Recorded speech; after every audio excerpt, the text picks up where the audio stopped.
बिस्मिल्लाहिर्रहमानिर्रहीम। हम कंटिन्यू कर रहे हैं chapter number 4 of career management. अभी के लेक्चर में हम बात करेंगे करियर स्ट्रैटेजीज़ के ऊपर। पिछले 4 लेक्चर्स में हमने करियर गोल सेटिंग के डिफरेंट कॉन्सेप्ट्स को देखा। अभी बात करते हैं what are career strategies. First of all we should start by defining what a career strategy is. So career strategies, if you talk about, these are basically activities designed to help a person meet career goals. जैसे हम यहाँ पर पहले से बात करते हैं कि करियर के goals are those end results जो कि करियर रिलेटेड होते हैं और एक इंडिविजुअल डिज़ायर करता है कि वो उनको अचीव करे। उन गोल्स को अचीव करने के लिए इंडिविजुअल्स क्या डेवलप करते हैं? दे डेवलप स्ट्रैटेजीज, और strategies are means of achieving those goals. यहाँ पे अगर हम स्ट्रैटेजीज के ऊपर बात करना चाहते हैं तो हमारे लिए एक कॉन्सेप्ट को रिवाइज करना ज़रूरी है। हमने बात की थी at the start बाउंड्रीलेस career. बाउंड्रीलेस career का एक्सप्लेनेशन कुछ ऐसे थी कि ये बाउंड्रीलेस के वर्ड के ऊपर बेस करता हुआ नज़र आता है कि individual must be adaptable and flexible in their actions that they pursue, और उसको चेंज भी करना चाहें तो कर सकते हैं इन मैनेजिंग देयर करियर्स। ये रिफ्लेक्ट करता है बेसिकली कि आज जो हम कंसिडर करते हैं सिंगल ऑर्गेनाइजेशनल करियर, या प्रीवियस मैनर में हम कंसिडर करते थे सिंगल ऑर्गेनाइजेशनल करियर जहाँ पे जॉब सिक्योरिटी को फॉर ग्रांटेड लिया जाता है, आज वो वायबल आपको ऑप्शन नज़र नहीं आता। और रिसर्च ये सपोर्ट करती है कि करियर जो हैं इंक्रीजिंगली चेंज होते हुए नज़र आ रहे हैं। They are more dominated by interfirm या inter organisational as opposed to intra-firm mobility. Intra-firm means within organization, or inter-firm means from one firm to another mobility. So इसमें कुछ रिसर्चेस जो हमें शो करती हैं वो कुछ डाटा है, इसको देख लेते हैं कि यूनाइटेड स्टेट्स के हवाले से एक इंडिविजुअल जो है वो अपने लाइफ स्पैन में करियर में ऑलमोस्ट 10 एम्प्लॉयर्स के साथ काम करता हुआ नज़र आ रहा है। जापानीज जो मेल्स जो कि आपको सिंगल फर्म पे बिलीव करते हुए नज़र आते थे, they are working with 6 employers on average during their lifetime. ये रिजल्ट सरप्राइजिंग आपको उस तरह से नज़र नहीं आते, और ट्रेडिशनल जॉब लेटर जो है और उसके जो ट्रेडिशनल करियर पाथ हैं उसको अब काफ़ी हद तक डिसमेंटल कर दिया गया है, और वो डिसमेंटल्ड चीज़ें अब आपको एक एक्सेलरेटेड पेस के ऊपर नज़र आती हैं।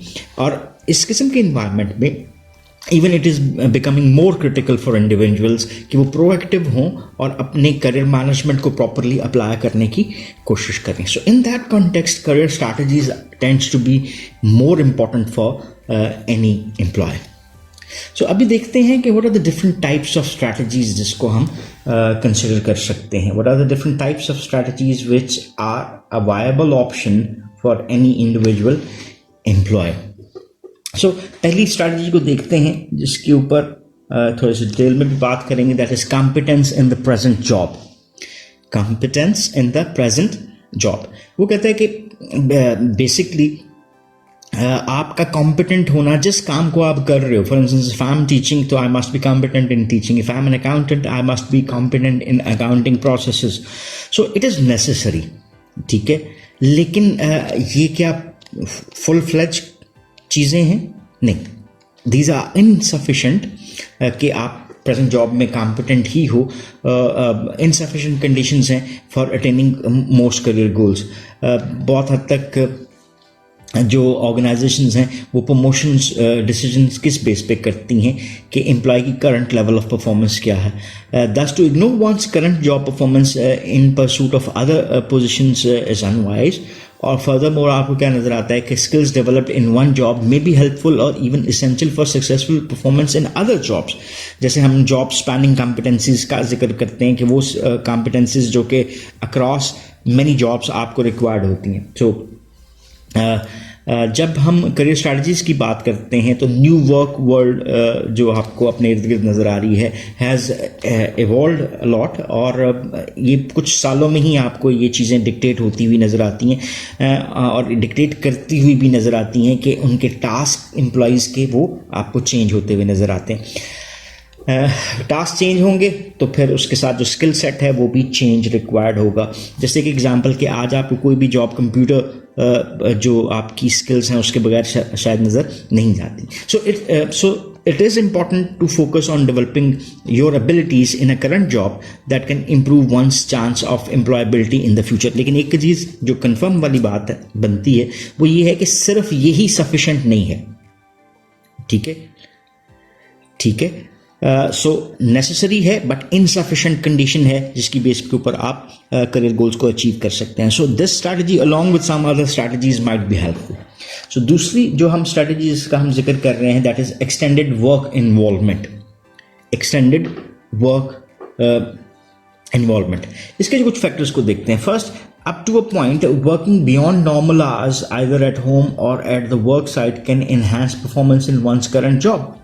Second aspect इसका ये बनता है कि extended work involvement can demonstrate to the organization that one is committed to the job and capable of doing large volume of work as well. So ये देखें, दो चीज़ें हमने देख ली. पहली चीज़ कि हम नॉर्मल वर्किंग आवर्स से ज़्यादा अगर काम करते हैं तो हमारी परफॉर्मेंस जो है करंट जॉब में वो बेहतर होती है. दूसरी बात, हम अपनी कमिटमेंट को भी शो करते हुए दिखाई दे रहे हैं. So it's is not generally ये हम सजेस्ट नहीं कर रहे कि extended work involvement is always necessary और इवन यूजफुल. लेकिन हम सब ये चीज़ समझते हैं बीइंग एन ऑर्गेनाइजेशनल एम्प्लॉयज़ कि ऑर्गेनाइजेशन जो अपने इर्द गिर्द अपने एम्प्लॉयज़ को देखती हैं, उन एम्प्लॉयज़ जो कि एक्स्ट्रा एफर्ट कर रहे हैं, they are present in evenings and weekends because it is expected. ठीक है, ये ज़रूरी नहीं है कि आप उसी तरह से इन चीज़ों से बेनिफिट भी ले सकें. कुछ ऑर्गेनाइजेशन इन चीज़ों को ऑनर करती हैं और कुछ ऑर्गेनाइजेशन इसको नीड ऑफ द डे भी समझती हैं. ठीक है, at times it might be a simple show off कि आप प्रेजेंट हैं but you are not involve in any productive activities as well. So जो पॉइंट हमारा ये बनता हुआ नज़र आता है कि एक्सटेंडेड वर्क इन्वॉल्वमेंट को हम यूज़ कर सकते हैं एज अ करियर स्ट्रैटेजी, जो कि हमारा एक अच्छा इमेज क्रिएट कर सकती है इन द सर्कमस्टांसेस जिसमें ऑर्गेनाइजेशन के साथ हम अपने एम्प्लॉयमेंट रिलेशनशिप में चल रहे होते हैं. देन थर्ड जो हमारे पास स्ट्रैटेजी बनती हुई नज़र आती है वो रिवॉल्व करती है around skill development. So skill development is referred as an acquisition or enhancement of the skill set जो कि हम required होता है, जो कि हमारी present job के लिए भी required है और जो कि हम current job के साथ साथ subsequent या future jobs के लिए भी use कर सकते हैं. ठीक है, यहाँ पे माइकल ऑर्थर और डिफरेंट कुछ ऑथर्स जो हैं उन्होंने रेफर किया कि this strategy as knowing how. They note that skill development of knowing how draws on formal occupational training as well as experiential learning. So, in reality, skill development जो है वो कई किस्म की हो सकती है, कई फॉर्म्स में हमारे सामने आ सकती है. जैसे फॉर इंस्टेंस आप किसी ट्रेनिंग प्रोग्राम में पार्टिसिपेट कर रहे हैं, वो कोई वर्कशॉप हो सकती है, कोई सेमिनार हो सकते हैं. ठीक है, देन किसी डिग्री में इन्वॉल्व हो सकते हैं, किसी नॉन डिग्री यूनिवर्सिटी प्रोग्राम में जैसे डिप्लोमा का ऑफिस होते हैं उसमें आप अपने आप को इन्वॉल्व कर सकते हैं. So frequently employees can develop skills by seeking out and acquiring additional responsibilities on their current job as well. जैसे मैं एक्सटेंडेड वर्क इन्वॉल्वमेंट को हमने देखा तो हम कुछ एक्सपेरिमेंटेशन को भी एज अ बेस ले सकते हैं ऑफ लर्निंग. ठीक है, और इसके अलावा एम्प्लॉयज़ अपनी स्किल सेट को कैसे इम्प्रूव कर सकते हैं. ऑक्यूपेशनल एसोसिएशंस हो सकती हैं, जैसे डिफरेंट ऑक्यूपेशनल एसोसिएशंस हैं, आप उसको ज्वाइन करती हैं. कंटिन्यूइंग एजुकेशन फॉर मेंबर्स वो प्रोवाइड कर रहे होते हैं. And then commitment to skill development जो है आपके लिए एक लाइफ लॉन्ग लर्निंग प्रोग्राम हो सकता है जो हेल्प करता है इस चीज़ को इंश्योर करने में कि एक बंदे की वर्क एबिलिटीज़, उसके नॉलेज, ये सारी चीज़ें वो रेलेवेंट रहती हैं वर्क डिमांड की, क्योंकि वर्क डिमांड एक जैसी नहीं रहती. वक्त के साथ इन चीज़ों में भी आपको मॉडिफिकेशन नज़र आती है.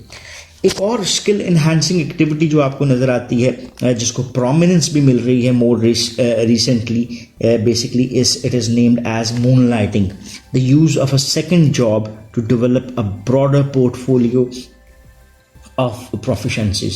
So moonlighting not only allow development of additional skills, but it can also be used to make contacts, जैसे networking होगी आपकी, and build self confidence. So statistical indicators जो हमें क्या बताते हैं कि moonlighting जो है as a technique is at historically high level. Indeed as of 1996 90s 2000 से इसमें आपको इजाफा भी नज़र आता है. This might be related with certain different आपको present scenarios जो हैं उसके साथ भी चीज़ें आपको नज़र आ सकती हैं. So next बात करते हैं हम opportunity development के ऊपर. What do we mean by opportunity development? That is composed of number of more specific strategies. It's not कि आप एक single strategy की बात करते हैं. This is a set of different strategies जिसको हम डिज़ाइन कर सकते हैं to increase our career options. ठीक है. जैसे आर्थर की टिपोलॉजी की अगर जिक्र करते हैं तो वो रेफर करता है कि career strategy as knowing whom. For example, self-nomination, a frequently observed strategy. Self-nomination means अगर आपको कोई भी टास्क एक्टिविटी चीज़ें नज़र आती है, okay, I'll do it. So you are self-nominating yourself. ठीक है. That is refer to the willingness to inform superiors of accomplishments, aspirations, desired assignments. So इस तरह से हम इंफॉर्मेशन जो है वो शेयर कर सकते हैं कि हमने क्या किया, हम क्या चाह रहे हैं, डिज़ायर्ड असाइनमेंट्स जो हम लेना चाहते हैं, okay I am willing to do that. ठीक है.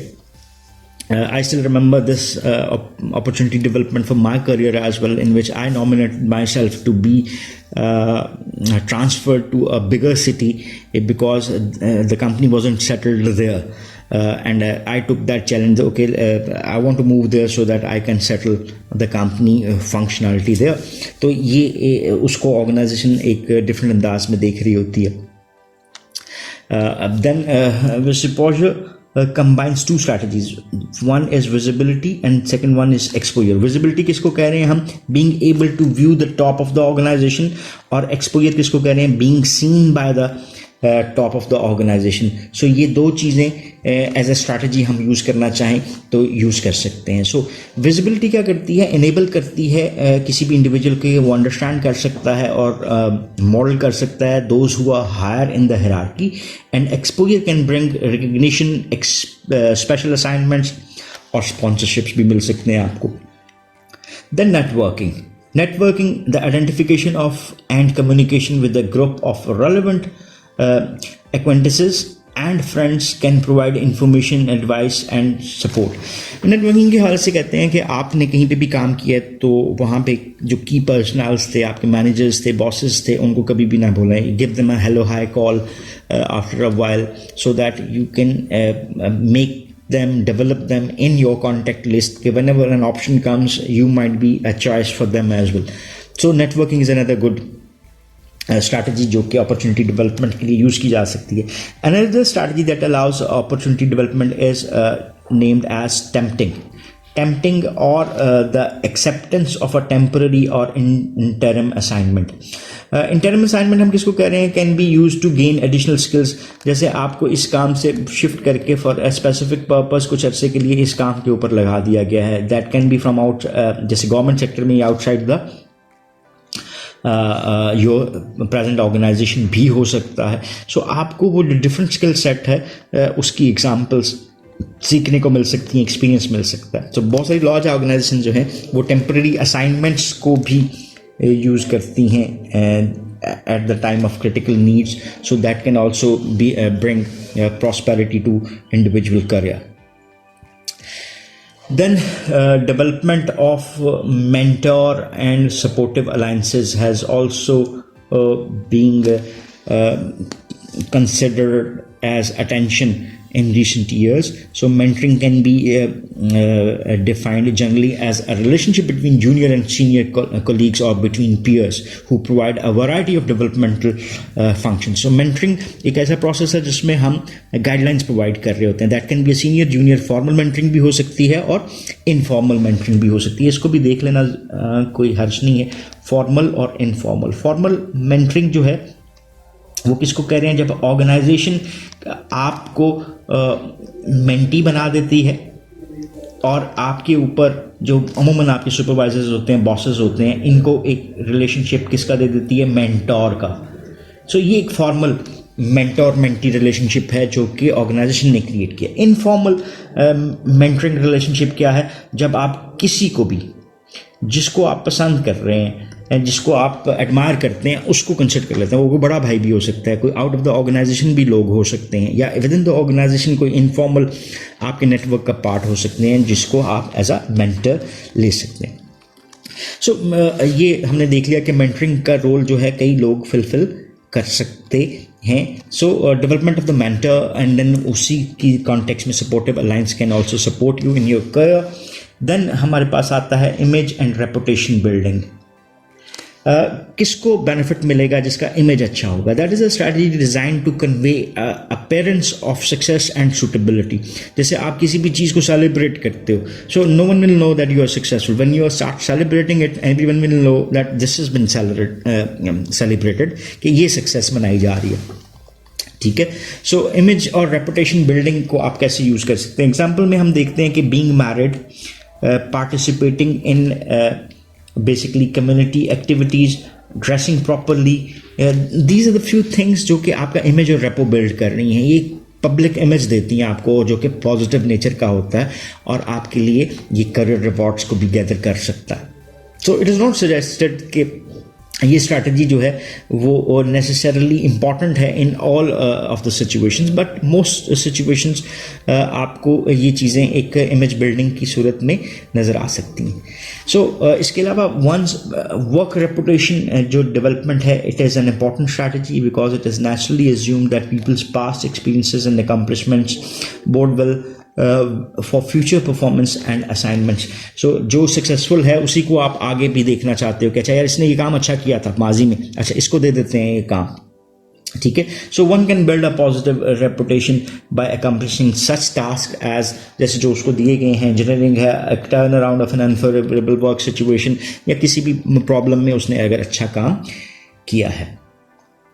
देन ऑर्गेनाइजेशनल पॉलिसीज को भी हम देख सकते हैं कि such diverse strategies as agreeing with और flattering your boss, advocating company practices, not complaining about rules and regulations, and forming alliances और coalitions with others in the organization. ये वो चीज़ें हैं जो कि आपके लिए एक सपोर्टिव रोल प्ले कर सकती हैं कि आप नेगेटिविटी अपनी शो नहीं कर रहे। सो ये हम नहीं सजेस्ट करते that organizational politics is either necessary और personally acceptable, but that is one of the several career strategies that can be use. So organizational politics को भी हम यूज कर सकते हैं in order to develop certain opportunities, कि हम अपने आप को मोर कंप्लायंस एम्प्लॉय शो कर रहे हैं। रिसर्च ने भी इसकी इफेक्टिवनेस को कंसिडर किया of using it as a career strategy, so it is beginning to emerge as well. In addition to the other research has found that employees use of 4 strategies, जैसे पहली self nomination, दूसरी other enhancement, creating opportunities and networking contributed to their career success as well. So ये हमारे पास आ गई different types of strategies की। सो हमारे पास इसके बाद आता है कि हम किस प्रोसेस को अडॉप्ट कर सकते हैं स्ट्रैटेजीज़ को बनाने के लिए। इसको हम इंशाल्लाह नेक्स्ट लेक्चर में देखेंगे। अभी हम यहाँ पे कंक्लूड करते हैं इस लेक्चर को by seeing basically summary of all different strategies. जैसे हमने देखा कि competency in the current job, extended work involvement, skill development, opportunity development, development of the mentor and other supportive alliances, image building and organizational politics. These are the possible strategies which can be adopted by any individual, और इन strategies को use करके हम अपने career में progress कर सकते हैं और करियर से रिलेटेड गोल्स को अचीव कर सकते हैं। So it's a very useful lecture for everyday life or for any individual who is working in any organization, कि वो अपने करियर गोल्स को रीअसेस करते हुए उसके मुताबिक डिफरेंट स्ट्रैटेजीज को अडॉप्ट कर सकता है। Last thing but not least, it is important that no one strategy is good. So research भी इसको सपोर्ट करती है कि there are combination of strategies जो कि एक इंडिविजुअल अपने करियर में प्रोग्रेस के लिए यूज़ कर सकता है। फिर दूसरी बात कि organization to organization, industry to industry, ये स्ट्रैटेजीज और इनकी एडॉप्शन भी वेरी करती है। So one must consider all these things while adopting any of the strategies. So thank you very much for watching this lecture. If you still have any question or queries, so you can ask in the comment section and we would definitely love to answer. So once again, thank you. Have a nice time. Allah Hafiz.